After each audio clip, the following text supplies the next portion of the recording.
భారత్ బంద్ లో భాగంగా ఆందోళనలో పాల్గొన్నారు జీహెచ్ఎంసీ కార్మికులు. కొత్త కార్మిక చట్టాలకు వ్యతిరేకంగా కార్మికులు నిరసన తెలిపారు.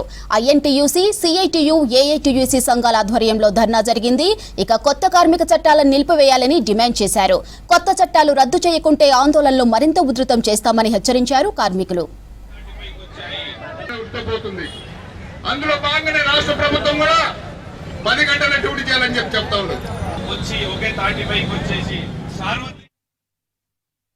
ఇక్కడ తెలంగాణలో టీఆర్ఎస్ కూడా కలిసి వస్తున్నారు, ఒక బిఎంఎస్ తప్ప. విషయం ఏంటంటే స్వాతంత్రం రాకముందే 1936లోనే డాక్టర్ బిఆర్ అంబేద్కర్ గారు కార్మికులకు సమ్మె చేసే హక్కు ఉన్నది బ్రిటిష్ గవర్నమెంట్నే.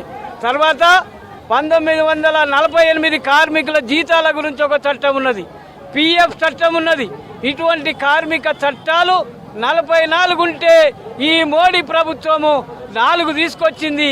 ఆ కార్మిక చట్టాల వల్ల కార్మికులకు లాభం కాదు. ఎవరికి లాభము అంటే మోడీ, అదానీ వాళ్ళకే. 100 మంది కాదు, 200 మంది ప్రపంచ కుబేర్లున్నారు. మన సంపదను, భారతదేశ సంపదను, కార్మిక సంపదను ఈ మోడీ, ఆ పెట్టుబడిదారి అంబానీ వాళ్లకు కాంట్రాక్ట్ ఇస్తున్నారు.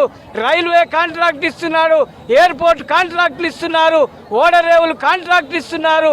కార్మికులకు మాత్రం ఎంత సిగ్గుసేటంటే పేదవాళ్ళని ఇంకా పేదవాళ్ళు చేయడము, కార్మికులను, కర్షకులను అనగదొక్కి చట్టాలను తీసుకొస్తున్నటువంటి నేపథ్యంలో జాతీయ కార్మిక సంఘాలు ఐఎన్టీయూసీ, ఏఐటీయూసీ, సిఐటియు, హెచ్ఎంఎస్ जातीय लेवल सम्मे पिलपियడం జరిగింది. चाहते हैं कि ये 4 लेबर कोड को ख़त्म किया जाए, जो कोई डिस्कशन पार्लियामेंट में नहीं होके बिल के जरिए से लेकर आए हैं.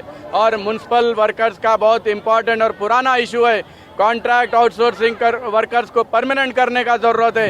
जब तक के परमानेंट ना हो 26,000 रुपये की हम डिमांड करते हैं. यहाँ पर सैनिटेशन वर्कर है, एंटोमोलॉजी वर्कर है, ट्रांसपोर्ट वर्कर है, वेटरनरी वर्कर है. तमाम जीएचएफसी म्युनिसिपल कॉन्ट्रैक्ट वर्कर को परमानेंट करना, नहीं तो जब तक के 26,000 रुपये देना इसकी डिमांड है. ऑक्यूपेशनल हेल्थ एंड सेफ्टी की ज़रूरत है.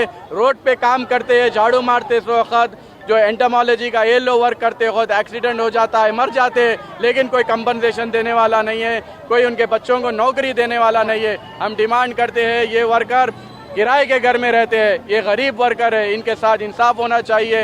इनके साथ जो है ज़मीन या तो जो डबल बेडरूम का फ्लैट है इनको मिलना चाहिए, हमारा डिमांड है. और अगर ये डिमांड पे बातचीत नहीं होती है तो हम तब सब ट्रेड यूनियन मिलकर जीएचएमसी में इनडेफिनेट स्ट्राइक पे लिए जाने के लिए भी बातचीत चल रहा है.